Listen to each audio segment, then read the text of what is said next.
자, 우리 구약성경 1297페이지입니다. 구약성경 1297페이지. 우리 미가서 7장 14절부터 20절. 구약성경 1297. 구약성경 1297. 미가서 7장 14절부터 20절. 자, 구약성경 1297페이지입니다. 미가서 7장 14절부터 20절. 구약성경 1297페이지. 자, 우리 하나님 말씀을 경외하며 자리에 일어나시겠습니다. 오늘 가정에서 영성을 예배드리는 분들도 잠시 무릎을 꿇고 우리 주의 말씀 봉독합니다. 저랑 한 절씩 교독하고요. 마지막 20절을 함께 읽겠습니다. 원하건대 주는 주의 지팡이로 주의 백성 곧 갈멜 속 살림에 홀로 거주하는 주의 기업의 양떼를 먹이시되 그들을 옛날같이 바산과 길앗에서 먹이시옵소서. 이르시되 땅에서 나오던 날과 같이 내가 그들에게 이적을 보이리라 하시니라. 이르되 여러 나라가 보고 자기의 세력을 부끄러워하며 손으로 그 입을 막을 것이요 귀는 막힐 것이며 그들이 뱀처럼 깃들을 핥으며 땅에 있는 벌레처럼 날며 그 좁은 구멍에서 나와서 두려워하며 우리 하나님 여호와께로 돌아와서 주로 말미암아 두려워하리이다. 주와 같은 신이 어디 있으리이까. 주께서는 죄악과 그 기업에 남은 자의 허물을 사유하시며 이내를 기뻐하심으로 진노로 오래 품지 아니하시나이다. 다시 우리를 불쌍히 여기셔서 우리의 죄악을 발로 밟으시고 우리의 모든 죄를 깊은 바다에 던지시리이다. 같이 합니다. 주께서 옛적에 우리 조상들에게 맹세하신 대로 야곱에게 성실을 베푸시며 아브라함에게 인애를 더하시리이다. 아멘. 우리 자리에 앉으시겠습니다.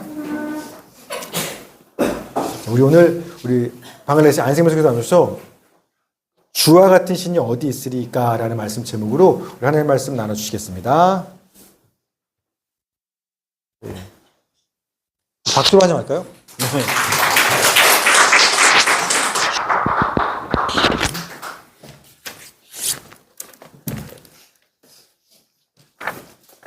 발로하센. 네. 잘 지내셨냐고 여쭤봤습니다. 혹시 PPT가 준비됐나요? 네. 네, 지난 달에 우리 착한 종교의 청년들이 이렇게 방글라데시에 방문해서 제가 이렇게 한 배를 타고 방글라데시 이 다카의 강가를 건넜습니다.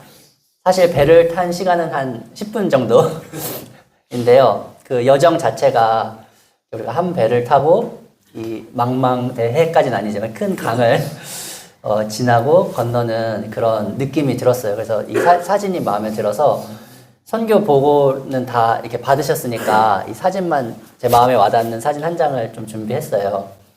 그래서 이렇게 짧은 시간이었지만 굉장히 이 압축해서 진한 시간을 보냈거든요.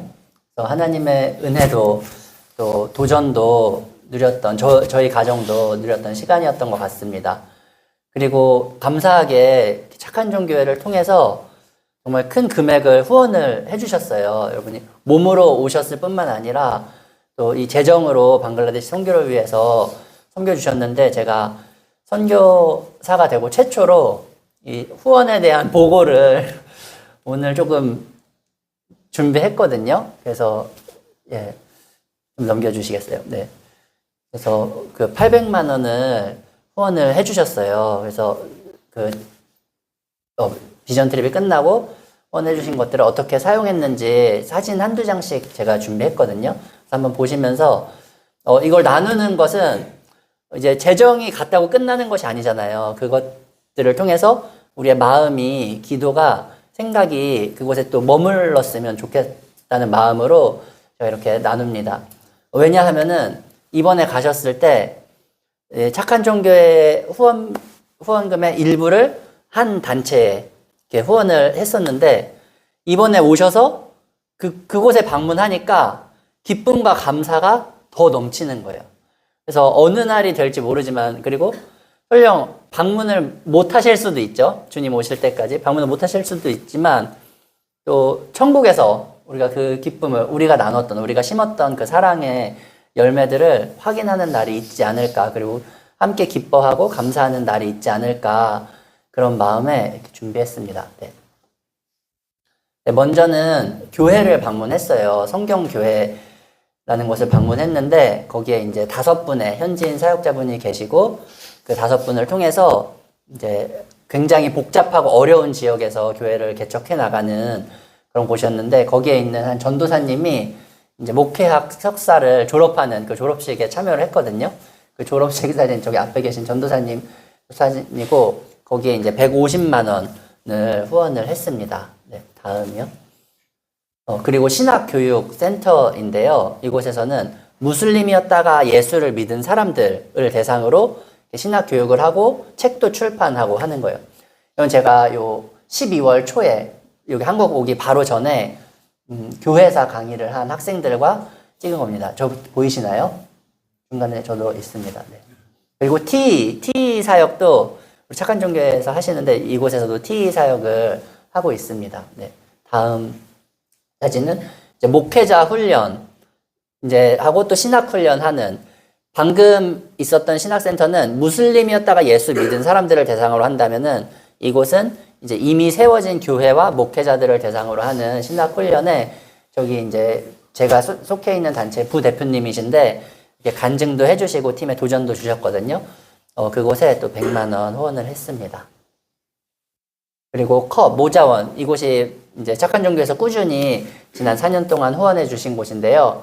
이곳에 여성들 직업 훈련을 하면서 이제 전인적인 이제 회복을 돕고 또 그동안 자녀들을 돌봐주는 이런 모자원에 또 100만 원 후원을 했습니다. 그 다음에 빈민가 사역이 있는데요. 보통 이 빈민가 사역은 직업 훈련과 학교 이렇게 훈련을 하는데 저기 이렇게 들고 있는 게 뭔지 아세요? 맥신 커피. 착한 종교에서 이제 선물 주신 거를 교사랑 스태프들이 이렇게 딱 들고 촛불 운동하듯이 감사 사진을 보내주셨어요. 그래서 이 빈민가 사역은 학교 우리가 방문한 학교거든요. 근데 거기서 50만 원을 후원을 했고 후원을 했습니다. 네. 그리고 그와 똑같은 컨셉의 사역이 2군데 더 있는데 그곳에서도 했어요. 이거는 다카 동쪽 지역. 저희는 다카 서쪽 지역을 방문했고 다카 동쪽 지역에 있는 빈민가 사역 분위기가 또 조금 다르죠. 학생들도 좀 크고. 근데 거기에 이제 50만 원 후원을 했습니다. 그리고 빈민가 사역 이거는 이 남쪽 지역이에요. 방글라데시 아예 다른 남쪽 지역 강을 건너서 가야 하는 남쪽 지역에 새로 이번 2025년 8월에 시작해서 규모는 상대적으로 작은데요. 유치원과 재봉학교를 이제 많이 비어 보이죠. 재봉학교를 이제 막 시작했습니다. 그래서 루마니아 선교사님을 통해서 이제 시작됐고 아까 요 동쪽 지역은 나이지리아 선교사님이 담당을 하세요.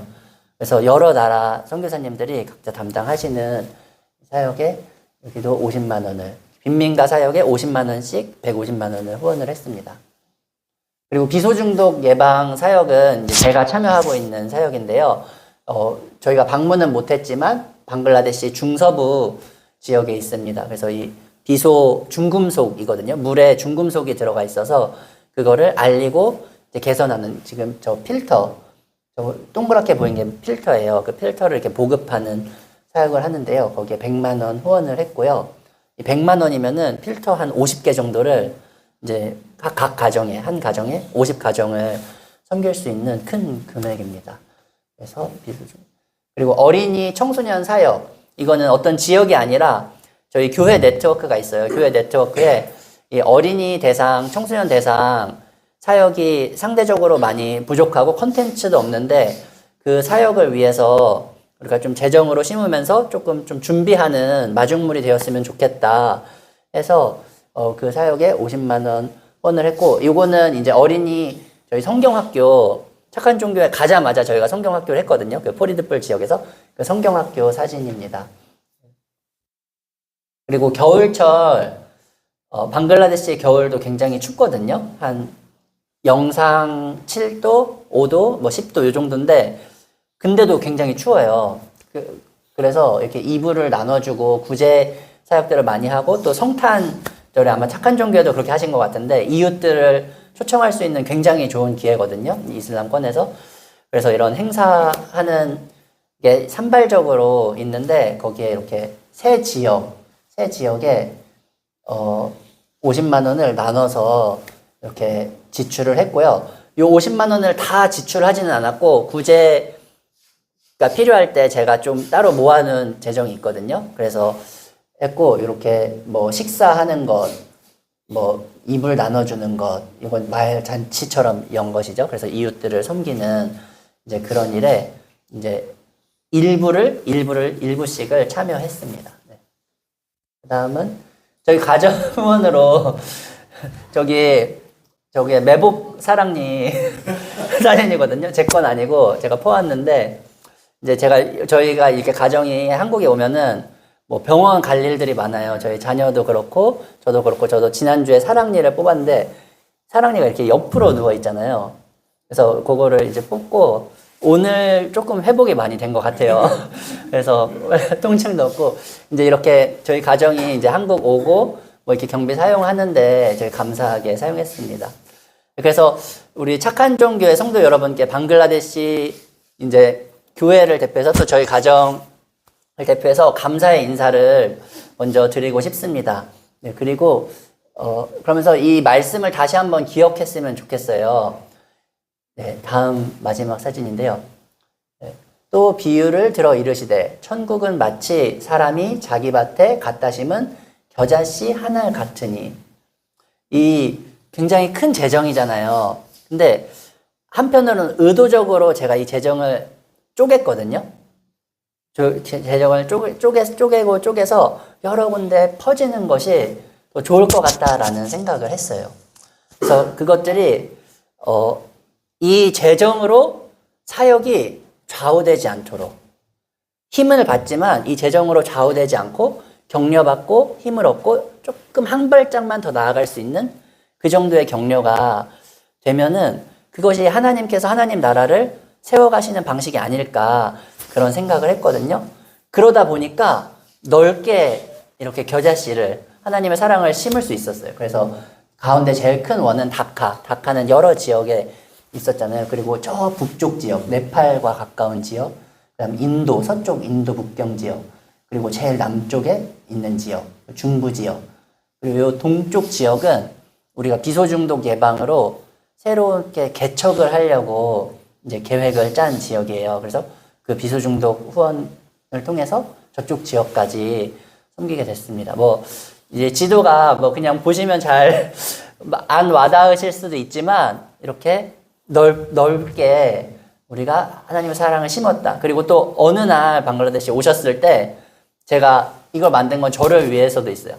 아, 그때 이 지역에 우리가 후원을 했었습니다. 이 지역에 우리가 이것을 했었습니다. 그거를 저도 기억하고 할 수 있도록 하기 위함이어서 감사를 드리고 또 지속적인 기도를 부탁드립니다. 제가 기도하고 하나님의 말씀을 나누겠습니다. 주님 감사합니다. 우리가 무엇이건대 주님께서 우리를 생각하시고 하나님 백성 삼으셔서 하나님 자녀로 살 뿐만 아니라 또 하나님 나라의 영광을 나타내는 이 기회를 주시니 그것이 어찌나 큰지 생각해 봅니다. 우리가 이 시간 함께 모임은 하나님을 예배하기 위함입니다. 오직 하나님만 영광과 찬양 받아 주시옵소서. 또한 예배 가운데 하나님의 은혜를 맛보며 또 그 은혜를 전하는 선교사로서 살아가기 원합니다. 우리가 있는 자원, 우리가 있는 능력 아무것도 없지만 주님의 그 크신 하나님의 그 크신 부르심에 의지하여 한 걸음 한 걸음 나아가게 하여 주시옵소서. 말씀 가운데 함께 하시는 주님 의지합니다. 예수님 이름으로 기도합니다. 아멘. 오늘 제목이 뭐죠?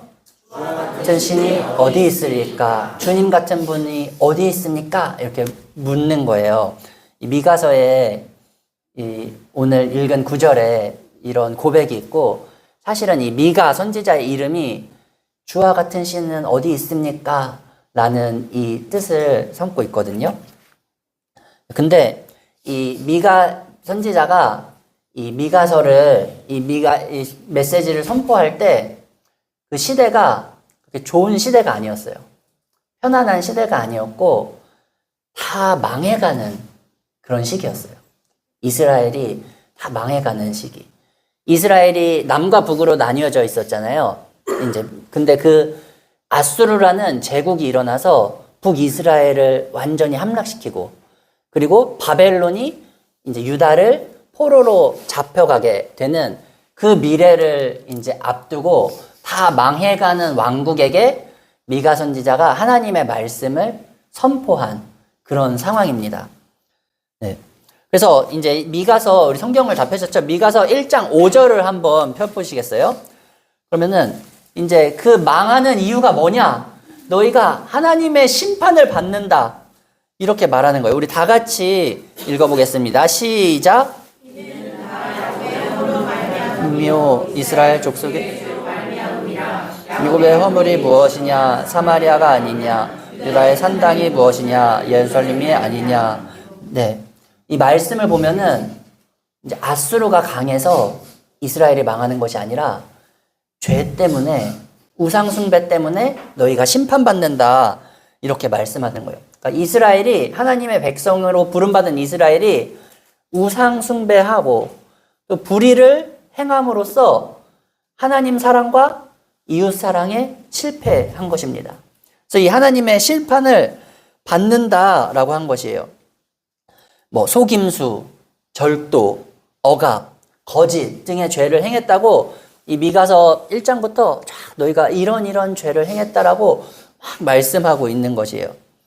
그래서 이스라엘은 결국 탐욕, 자기를 섬기는 이 탐욕 때문에 우상 숭배하고, 자기를 위하는 이 탐욕 때문에 이웃 사랑하지 않는 거예요. 예, 불의를 행한 것이에요. 그러니까 이스라엘의 이 심판받는 모습, 하나님 사랑과 이웃 사랑에 실패하는 우리의 모습과 맞닿아 있다고 생각할 수 있습니다. 근데 특별히 이 이스라엘의 죄 중에서 하나님이 특별히 강조하시는 게 뭐냐면은 지도자들의 죄예요. 지도자들. 3장으로 한번 넘어가 보시겠어요? 3장 11절을 보면은 이스라엘의 죄를 하나님께서 이렇게 표현하시는데요. 3장 11절을 같이 읽겠습니다. 시작. 그들의 제사장은 삭슬을 위하여 교훈하며 그들의 선지자들은 돈을 위하여 점을 치면서도 그를 위하여 이르기를 여호와께서는 우리 중에 계시지 아니하냐, 재앙이 우리에게 임하지 아니하리라 하는도다. 네, 이해하셨습니까? 삭슬 위해서 재판, 돈을 위해서 재판하고, 돈을 위해서 가르치고, 선지자들이 돈을 위해서 가르치고, 또 돈을 위해서, 자기를 위해서 이제 교훈한다, 제사장들이 교훈한다라고 하는 거예요. 그러니까 자기 탐욕을 섬기는 거예요, 지도자들이. 그러니까 백성들은 이제 그 지도자들 가운데서 죄 가운데 더욱더 머물게 되는 것입니다. 이것이 거짓 선지자들의 일이었어요. 그런데 참 선지자인 미가는 다른 길을 걷습니다. 이렇게 말하는 거예요. 여호와께서 이 거짓 선지자들은 이렇게 말하는 거예요. 거짓 안정감을 주는 겁니다. 여호와께서 우리 가운데 계시다. 우리는 하나님의 백성이다. 그러니까 우리가 재앙을 당하지 않을 것이다. 이렇게 말하는 것이에요. 자기를 섬기는 사람들은, 지도자들은 사람들이 듣고 싶어 하는 말을 해줘요. 그걸로 인기를 얻고 부와 명예를 얻기 때문에. 근데 그 사람들은 사람들을 생각하지 않습니다. 자기 자신의 탐욕을 섬기는 것이에요. 거짓 안정감을 주는 것이죠. 그렇게 거짓 안정감을 주셔서 자기 자신의 양심을 속일 뿐만 아니라 사람들의 양심도 무디게 하는 거예요. 아, 괜찮겠구나. 이 정도는 타협할 수 있겠구나 하고 그 양심을 병들게 하는 거예요. 그러니까 이 지도자의 죄악은 사회 전체를 병들게 하는 것이죠. 그게 이스라엘의 상황이었어요. 마치 마취제만 계속 주는 거예요. 치료하지 않고. 진통제만 계속 주면서 안 아프잖아. 이거 먹으니까 안 아프잖아. 괜찮아. 라고 하는 것입니다. 참 선지자는 이와 반대이죠. 사람들이 듣고 싶어 하는 말이 아니라 사람들이 들어야 할 말을 합니다. 선지자는 그 입에 하나님께서 말씀을 주신 자이기 때문에 시대와 사회, 그리고 개인과 공동체에게 그 허물과 죄를 다 드러내버려요. 미가 선지자가 3장 8절에 이렇게 말씀합니다. 눈으로 읽으세요. 오직 나는 여호와의 영으로 말미암아 능력과 정의와 용기로 충만해져서 야곱의 허물과 이스라엘의 죄를 그들에게 보이리라. 그러니 이 선지자의 말은 사람들이 들을 때, 이스라엘이 들을 때 아파요. 굉장히 아픕니다. 허물과 죄를 드러내기 때문이에요. 아까 제 엑스레이는 아닌데 제 2와 비슷한 상황의 엑스레이를 보셨죠? 이 매복 사랑니. 그 매복 사랑니를 뽑아야 된다는 사실을 마주하면은 굉장히 불안한 거죠. 무서워요. 지난주에 이 사랑니를 뽑았는데 이 사랑니가 썩을 뿐만 아니라 그 옆에 이까지 썩어서 방글라데시에서 그 이가 다 깨져버렸어요. 옆에 이가. 그러니까 이 썩은 것으로 말미암아서 이 치아 전체가 이제 무너질 수 있는 거죠. 그걸 그대로 냅두면은. 사랑니를 뽑지 않고, 이 썩은 이를 뽑지 않고 진통제만 먹고 버틴다면은 다 망하는 거예요. 이 뽑아야 한다는 불편한 진실과 마주해야 하는 것입니다. 참 선지자는 죄로 오염된 그것을 뽑아야 한다라고 말하는 사람이에요. 그리고 주님께서 그것을 뽑으신다라고 선포하는 사람입니다. 허물과 죄를 드러내고 심판. 젊은 사람들 말로 팩트로 이렇게 두드려 패는 거예요. 팩트 폭행이라고 하잖아요. 팩트로 두드려 패는 거예요. 그러면은 간단한 질문. 혹시 MBTI 다 아시나요? 하나님은 T이신가요? F이신가요? F? 네? 그 어디쯤? 하나님은 이 팩트로 다 두드려 패시는 분이에요. 그렇잖아요. 이 선지서를 보면은 하나님이 팩트로 그 하나님의 백성을 그렇게 두드려 패는 거야. 이 부분은 조금 지나가 주시지 하는 게 없이 다 드러내세요. 엑스레이 사진 딱 찍은 것처럼 팩트로 다 두드려 패시는 분이에요.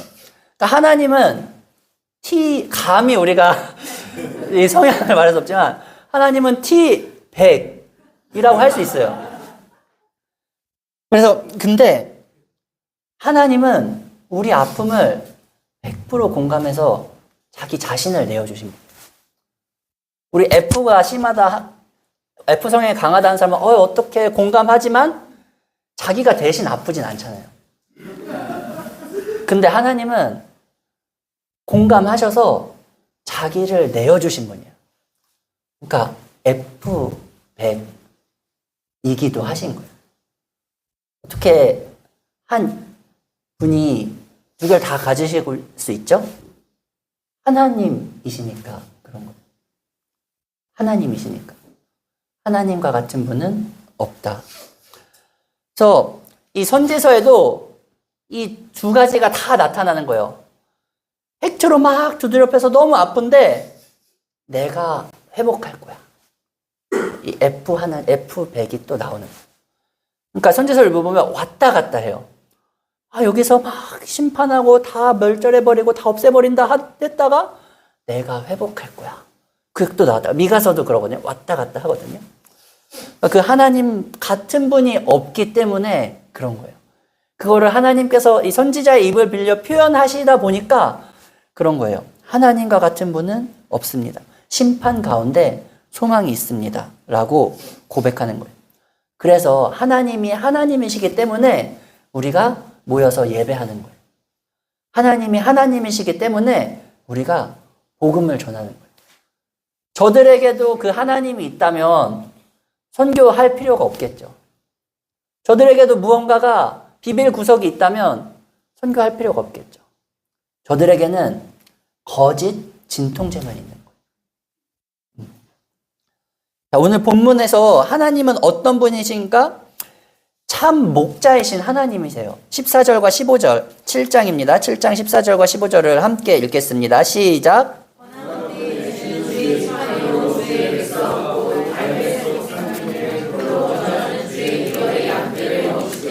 그들을 옛날같이 바산과 길앗에서 먹이시옵소서. 일시되 네가 나오던 날과 같이 내가 그들에게 이적을 보이리라 하셨느니라. 아멘.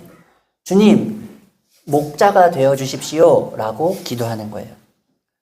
주님께서 목자가 되어 주시지 않으면은 이스라엘은 갈 곳 없는 황무지에 버려진 신세가 되는 것을 아는 것이죠.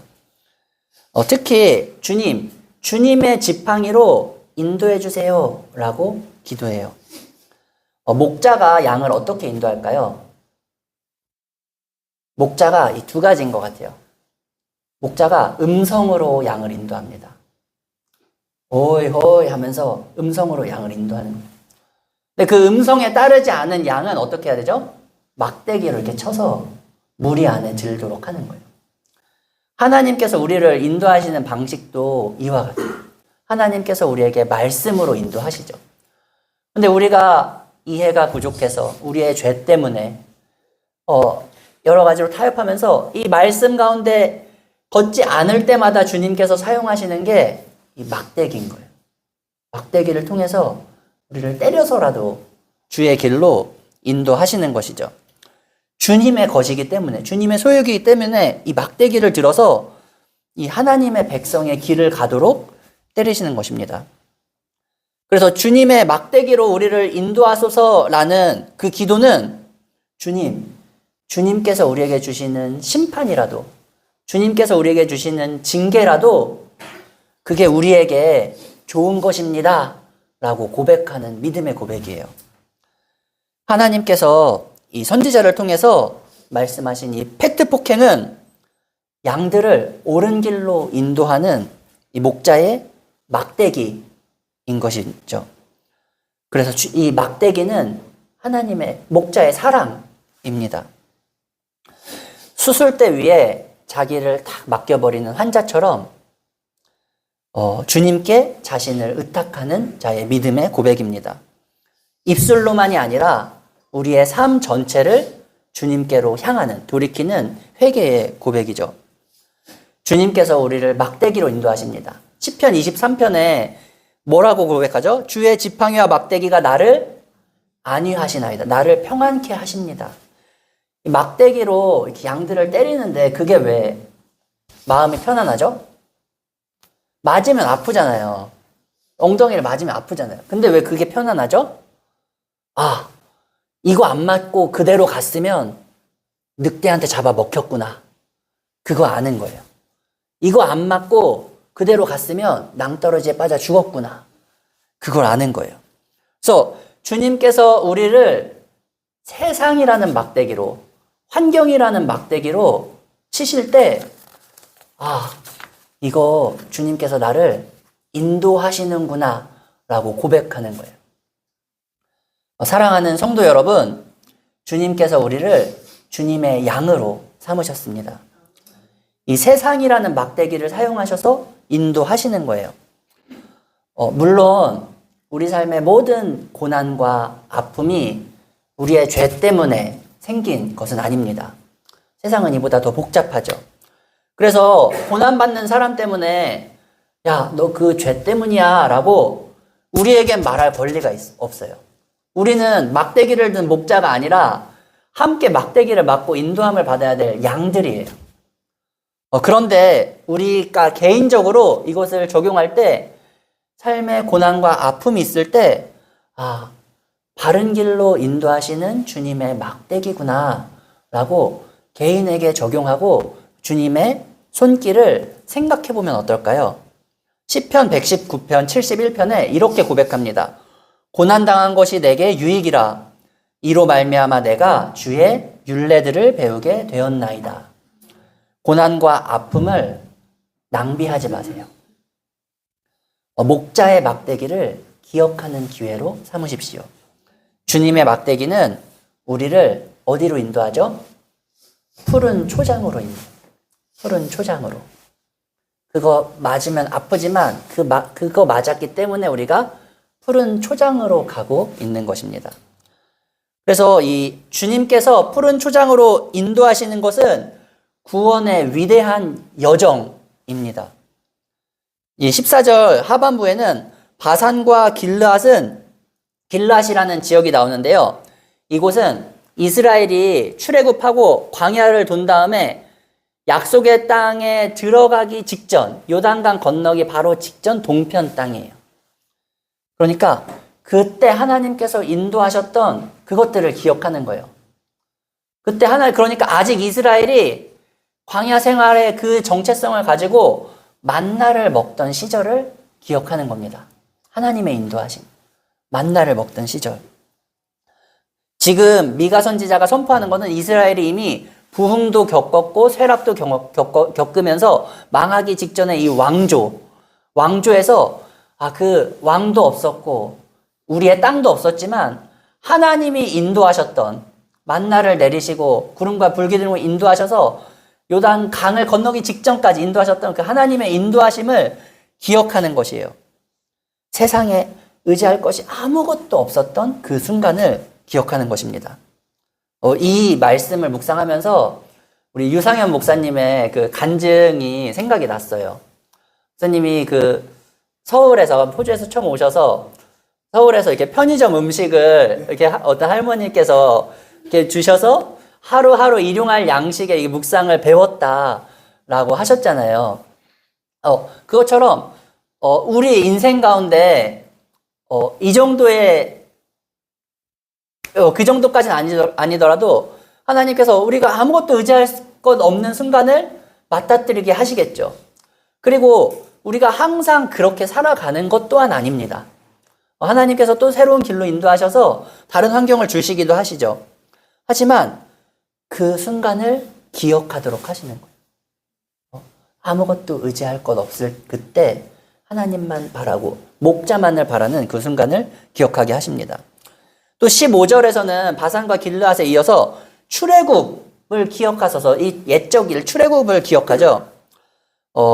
미가 선지자가 주님의 목자 되심을 기억할 때 이 출애굽에서부터 약속의 땅에 들어가기까지 이 40년의 여정을 다시 언급하는 거예요. 하나님께서 우리를 어떻게 인도하시고 구원하셨는지를 생각합니다. 하나님께서 우리의 목자가 되셨다는 사실은 하나의 사건이 아니라 어떤 여정이에요. 구원의 위대한 여정. 그래서 순간 이동하는 게 아니에요.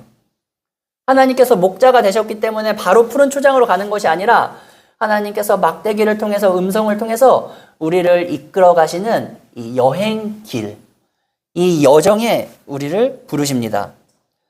그 광야는 대적들과도 맞서야 해요. 목마르고 배고프고 낮에는 덥고 밤에는 추운 추위를 견뎌야 합니다. 그래도 잊지 마십시오. 여호와께서 우리의 목자이시니 주께서 인도하시는 바로 그 길이 구원의 위대한 여정입니다. 지금 우리가 그 길을 각자의 삶에서 지나가고 있는 거예요. 주의 막대기로 그의 백성들을 위대한 구원의 여정으로 인도하시는 주와 같은 신이 어디 있습니까? 주의 백성이 이 구원의 여정을 지날 때, 주님의 인도함을 받을 때 어떤 일이 일어나는지 아세요? 구원의 여정을 인도하시는 그 목자를 보고 열방이 엎드립니다. 16절, 17절을 우리 함께 읽겠습니다. 시작.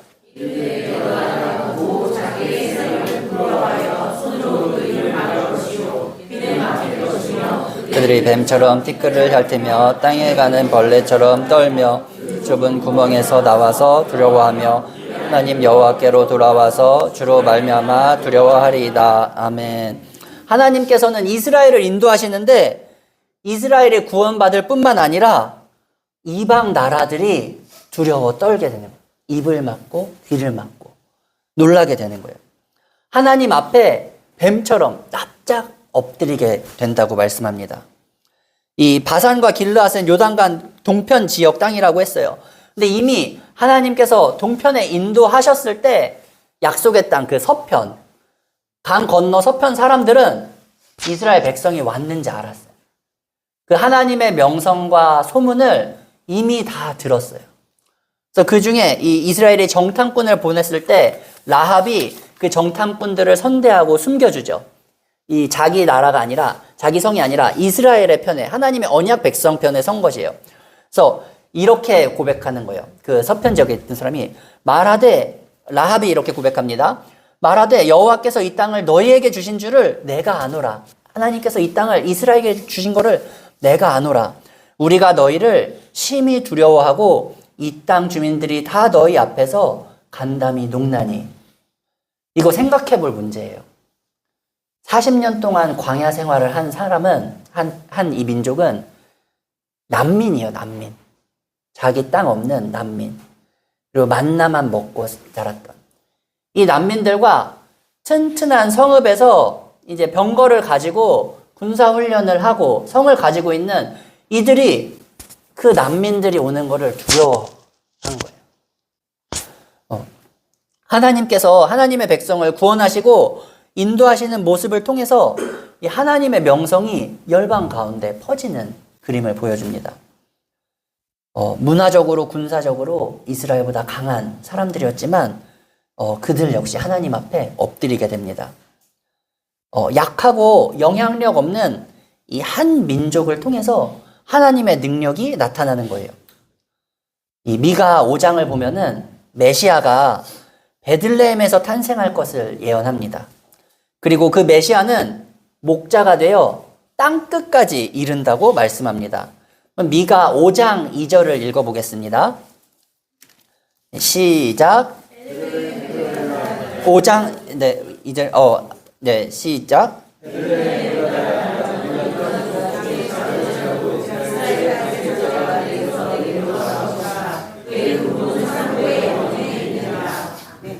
네, 우리 주 예수 그리스도께서, 예수 그리스도에 대한 예언이죠. 예수 그리스도께서 목자가 되셔서 그 권능을 땅끝까지 보일 것이라고 말씀하고 있어요. 여기 4절에 보면은 4절 끝부분에 그가 창대하여 땅끝까지 미치리라 라고 말씀하시는 거죠. 그리스도를 보내셔서 모든 민족과 방언과 백성들을 무릎 꿇게 하시고 영광 받으시는 주님 같은 분이 어디 계십니까? 그렇다면은 우리를 막대기로 인도하시는 분, 그리고 그분으로 그 인도하심을 통해서 열방을 무릎 꿇게 하시는 그리스도. 그 그리스도는 어떤 분이십니까? 그분은 사랑으로 죄를 덮으시는 분이십니다. 우리 18절과 20절, 18절부터 20절, 7장 18절부터 20절을 다 같이 읽겠습니다. 시작.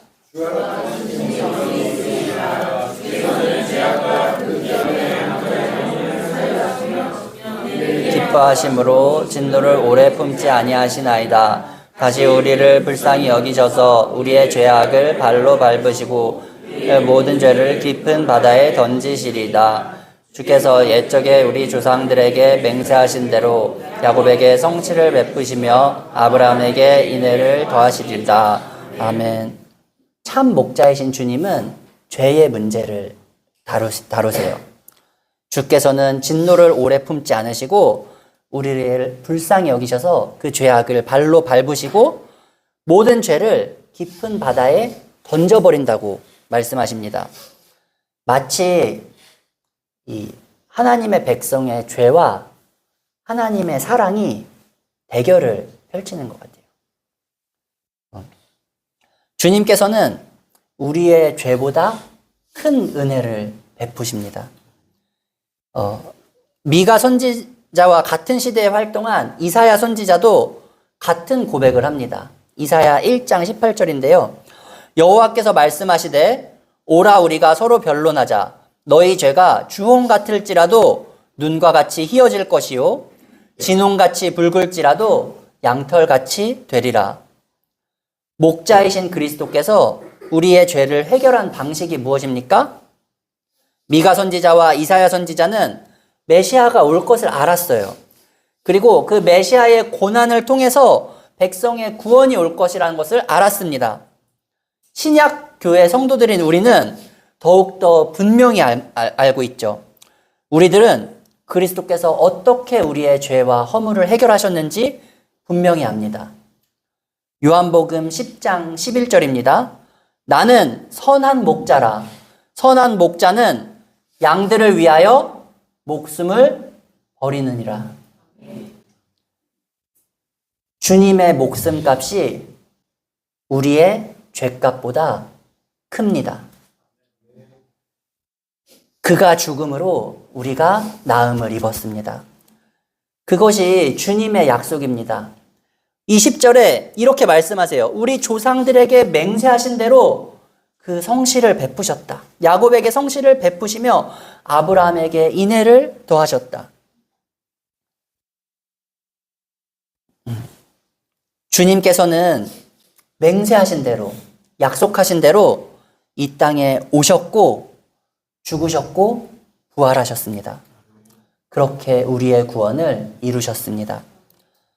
사랑하는 성도 여러분, 우리의 죄값이, 우리의 허물이 무겁게 느껴질 때가 있으시죠? 그때마다 주님의 목숨값을 생각하십시오. 십자가로 증명된 하나님의 성실과 인애를 기억하십시오. 그 방법밖에는 없습니다. 자기 양들을 위해서 목숨을 버리는 주와 같은 신이 어디 있습니까? 그러므로 우리는 예배합니다. 주와 같은 신이 세상에 없기 때문이에요. 그러므로 우리는 선교합니다. 주와 같은 신이 세상에 없기 때문이에요. 목자의 막대기가 없어서 자기 길로 방황하는 저 세상을 보십시오. 주님의 권능을 보지 못해서 주님 앞에서 자기 잘났다고 목이 뻣뻣한 저 교만한 민족들을 보십시오. 자기 죄와 허물을 짊어지고 진통제에 의지해서 하루하루 살아가는 인생들을 보십시오. 주님께서 우리를 하나님의 백성으로 부르셨습니다. 그 위대한 여정 가운데 하나님의 하나님 되심을 우리를 통해서 나타내십니다. 우리의 말과 삶과 존재를 통해 이렇게 증언하는 우리가 되기를 소망합니다. 주와 같은 신은 없습니다. 주님밖에 없습니다. 함께 기도하겠습니다.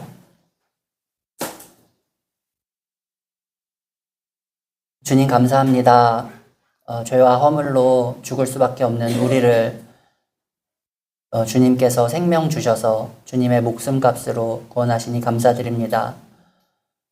그 은혜가 얼마나 큰지 우리가 다 말로 할 수 없고 다 깨달을 수 없을지라도 날마다 고백하며 날마다 더 알아가기 원합니다. 주님의 막대기도 우리를 안전케 하시는 주님의 인도하심을 우리로 더 알게 하여 주시옵소서. 우리를 인도하시는 주님의 그 음성을 날마다 더 또렷이 기억하게 하여 주시옵소서. 넘어지더라도 다시 일으켜 세우시는 주님의 은혜에 감사하며 주와 동행하는 그 기쁨을 날마다 누리게 하여 주시옵소서. 그 우리를 인도하시는 그 길 가운데 열방을 부르시고 하나님을 알게 하시는 그 크신 은혜 우리도 함께 증인되기 원합니다. 주의 성령으로 충만케 하시고 인도하여 주시옵소서. 주님 날마다 이렇게 고백하게 하여 주시옵소서. 주와 같은 신이 어디에 있습니까? 주님뿐이 없습니다. 우리 주 예수 그리스도 이름으로 기도합니다. 아멘.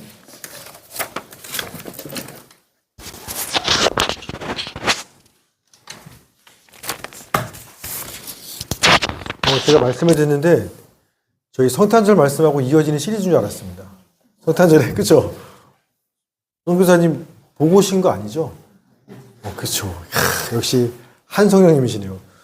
제가 성탄절에 우리에게는 선한 목자가 필요합니다라고 해서 선한 목자 대신 예수 그리스도만이 우리 구원자 되시고 그 길을 따라가는 것만이 풍성한 생명의 유일한 길이다. 이제 이런 말씀을 성탄절에 전했는데 사실 성경 9절부터 시작해서 내용이 거의 같아서 이어진 시리즈인가? 그래서 주님께서 계속해서 같은 말씀을 저희한테 하시는 것 같습니다. 다른 길에 기웃거리지 말고 선한 목자 예수님만 따라가라고. 그분처럼 T인 분도 없지만 그분처럼 F이신 분도 없으시니까. 사실은 제가 말씀 드리면서 좀 와닿은 게 뭐였냐면 이스라엘 백성들은 광야길을 지나가는 난민처럼 지나갔는데 주변 민족들이 오히려 성짓고 그 강한 민족들이 벌벌 떨었다라는 거예요. 그게 그랬겠네. 그게 되게 와닿았습니다. 우리가 예수를 믿는다고 선교사님 말씀대로 순간이동하는 거 아니죠. 믿어서 곧바로 행복은 아니죠. 예수를 믿어도요, 우린 계속 광야길이에요. 어차피 어제 먹은 만나 먹는 거고요. 한 걸음만 잘못 디디면 언제 불법에 물릴지 모를 거고요. 우리는 늘 그래요.